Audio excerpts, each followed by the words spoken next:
నమః శివాయ. ఓం నమః శివాయ. ఓం నమః శివాయ.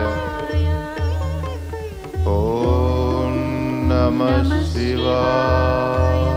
నారాయణ నారాయణ. పరమపిత బ్రహ్మదేవులకు, మా తల్లి సరస్వతికి తమ పుత్రుడు నారదుని ప్రణామాలు. రా నారదా. నారదుడైతే వచ్చేశాడమ్మా. మరి కానీ ఇదేమిటి? ఇటీవల తమరిరువురు ధ్యానంలోనే మునిగి ఉంటున్నారే. సృష్టి రచనే స్తంభించినట్టుంది. అలా జరగడం సంభవమేనా? నీవేమో ముల్లోకాల్లోనూ సదా తిరుగుతూ ఉంటావు. నీకెక్కడా ఏది కొత్తగా కనిపించలేదా? కొత్తగానా? కొత్త సంఘటనలా? కొత్త సంఘటనలు లేవు, కానీ దుర్ఘటనలు మాత్రం కానవస్తున్నాయి. కొత్తగా ఏమీ జరుగుతున్నట్టు లేదు. ఇలా ఎందుకు అవుతోంది? ఇది అడగటానికే నేను ఇక్కడికి వచ్చానమ్మా.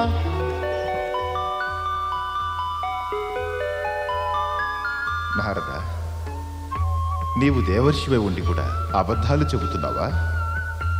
ప్రశ్నలో అబద్ధమే ఉంది పరమపిత. నేను మాత్రం కేవలం నా కుతూహలం వెలుగుచ్చాను. నేను గనక అబద్ధం చెప్పి ఉన్నా కూడా అది లోక కళ్యాణం కోసమే అనుకోండి. కానీ తమ ఎదుట అబద్ధం చెప్పే సాహసం నేను చెయ్యను లేను, ఆ పాపాన్ని కొడిగట్టను లేను. అయితే ఇది నిజమా కాదా? నీవిప్పుడు ఇక్కడికి సృష్టి కొత్త మలుపుల కోసం కాక శివుని విచిత్ర మహిమల గురించి, మేనారాణి భ్రమ గురించి తెలుసుకోవడానికి వచ్చావు కదూ? సృష్టి కొత్త మలుపులు తెలుసుకున్నాక నేను ఆ విషయం కూడా తప్పక అడిగేవాణ్ణి పరమపిత. కానీ నిజం చెప్పాలంటే శివమహిమల వల్ల సృష్టి రచనలో అడ్డంకులు కలుగుతున్నాయి.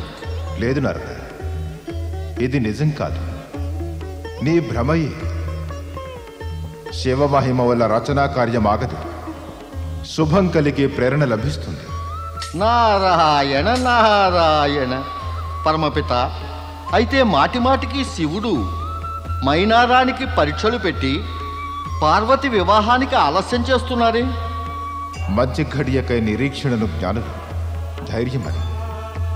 తొందరపాటు వల్ల కలిగే కలవరంతో అజ్ఞానులు ఆలస్యమని అంటారు నారద. భౌతిక రూపంలో ఆలస్యం జరిగినా జరగకుండా శివుడు ఏది చేసినప్పటికీ శుభం కోసమే చేస్తారు. పరమపిత, పార్వతి దృఢ నిశ్చయం, మైనారాణి మొండితనము, పరమేశ్వరుని పరీక్షలతో పాటుగా ఈ మహిమల అంతిమ పర్యవసానము, పరిణామం ఎటువంటివి? విన్నావుగా నారద, శివమహిమల పరిణామం సదా శుభకరమే కదా. శివుడంటేనే శుభమని అర్థం. శివభక్తులైన వారు ఈ సత్యాన్ని చాలా బాగా ఎరుగుదురు. శివమహిమల వల్ల ఏది జరిగినా, జరుగుతున్నా, జరగబోయినా అది తప్పకుండా శుభప్రదమే. అందువల్లనే శివభక్తులు ఎన్నడూ పరమేశుని మహిమల గురించి ఏమీ శంకించరు. ధన్యుణ్ణయ్యాను, ధన్యుణ్ణి. పరమపిత బ్రహ్మదేవుల సరస్వతీదేవి నోట శివమహిమల గురించి తెలుసుకుని ధన్యుణ్ణయ్యాను. ఓం నమః శివాయ. ఓం నమః శివాయ. ఓం నమః ఓం నమః శివాయ.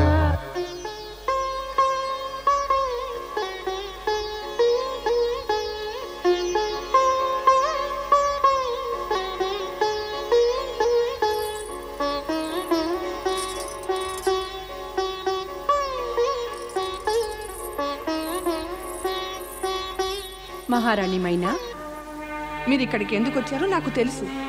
శివుడు నాకు నచ్చ చెప్పమని మిమ్మల్ని పంపారు కదా. కానీ నాకు నచ్చ చెప్పడం అసంభవం. ఎందుకంటే నాకు సమ్మతం లేదంటే సమ్మతం లేదు. నేను నా నిర్ణయం మార్చుకోను, ఇక మార్చుకోలేను కూడా.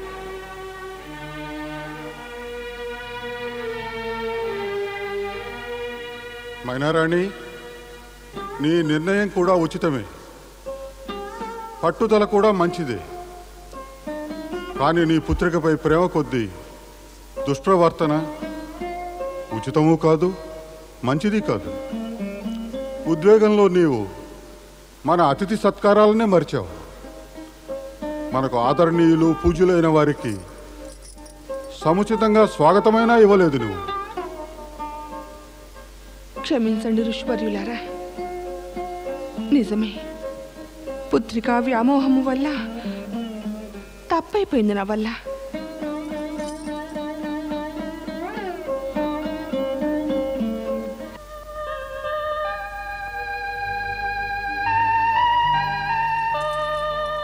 తప్పులు దేవతలు కూడా చేస్తారు. చింతకు కారణం అది కాదు. మరేమిటంటే ఎక్కడ నీ కుమార్తెపై వ్యామోహం తగ్గిపోతుందోనని మేము దాన్ని పెంపొందించడానికి వచ్చాం. అంటే నీకు కుమార్తెపై వ్యామోహం. కుమార్తె మదిలో శివుడున్నాడు, కానీ నీ మది శివుణ్ణి ఆమోదించడం లేదు. ఎలా ఆమోదించాలి? ఎందుకు ఆమోదించాలి? మరి నీ కుమార్తె మనసు శివుణ్ణి ఎందుకు నిరాకరించాలి? నిరాకరించాల్సిందే. అది నా కుమార్తె. తన తల్లి మాట కూడా లక్ష్య పెట్టదా? నేను తన కన్న తల్లిని కదా. ఎవరి మాట వినాలి? తల్లిదా? తనకు కేవలం జన్మనిచ్చిందనా? లేక ఆ సత్యానిదా? అది సృష్టి ఆది నుంచి ఆమె వెంట ఉన్నదే, ఎప్పటికీ వెంట ఉండేదే. విధి విధానంలో శివపార్వతుల వివాహం నిశ్చయమే. బాహ్య రూపంలో నీకు స్త్రీ పురుషులుగా కనపడుతున్నవారు మూల రూపంలో శివుడు శక్తియే. శివశక్తులా? అవును. నీవు కేవలం బాహ్య రూపాలనే చూస్తూ ఉంటే సత్యం కూడా మరుగున పడి కనిపించదు. కానీ బాగా తరిచి చూస్తే నిజం కూడా తెలిసి వస్తుంది. నేనెప్పుడు చూశాను బాహ్య రూపాలను? శివుని పట్ల విముఖత ఆయన అనేక బాహ్య రూపాల వల్ల కలగలేదా? నటుని రూపంలో చూశావు. కైలాసంలో శివుడు వృద్ధ బ్రాహ్మణుని రూపంలో వచ్చారు. మీ భవనానికి వైష్ణవ బ్రాహ్మణ రూపంలో. ఇదంతా చేయవలసిన అవసరం ఏమొచ్చింది? ఎంతో అవసరం ఉంది. పరమేశ్వరుడు నీకొక విశేష సత్యాన్ని తెలియజెప్పకోరారు. బాహ్య రూపం అని అనేది ఎంత గొప్పది, అందమైనది, ఆకర్షణీయమో అయినా లోపల అది అంతా శూన్యమే అయితే అది మంచిది కాజాలదు. ఇందుకు విరుద్ధంగా బాహ్య రూపం గొప్పది కాక అందము ఆకర్షణ లేనిదైనా లోపల సుగుణాలు, ప్రతిభ, సుస్వభావము ఇటువంటి సంపదలన్నీ ఉంటే అది శ్రేష్టము, శ్రేయస్కరము కాగలదు. నీ ద్వారానే ఆ పరమేశ్వరుడు సంపూర్ణ జగతికి ఈ సందేశాన్ని వదల్చారు. రూపం కాదు, గుణాలు, మంచి ఉద్దేశ్యాలే నిలుస్తాయని, శుభప్రదమని. తమరు చెప్పేది నిజమేననిపిస్తోంది. నేను అబద్ధం ఎందుకు చెబుతాను? నీవు నీ కుమార్తె వివాహం సుఖ సంపదలతో తొలుతూగే రాజకుమారునితో చేయదలుచుకున్నావు.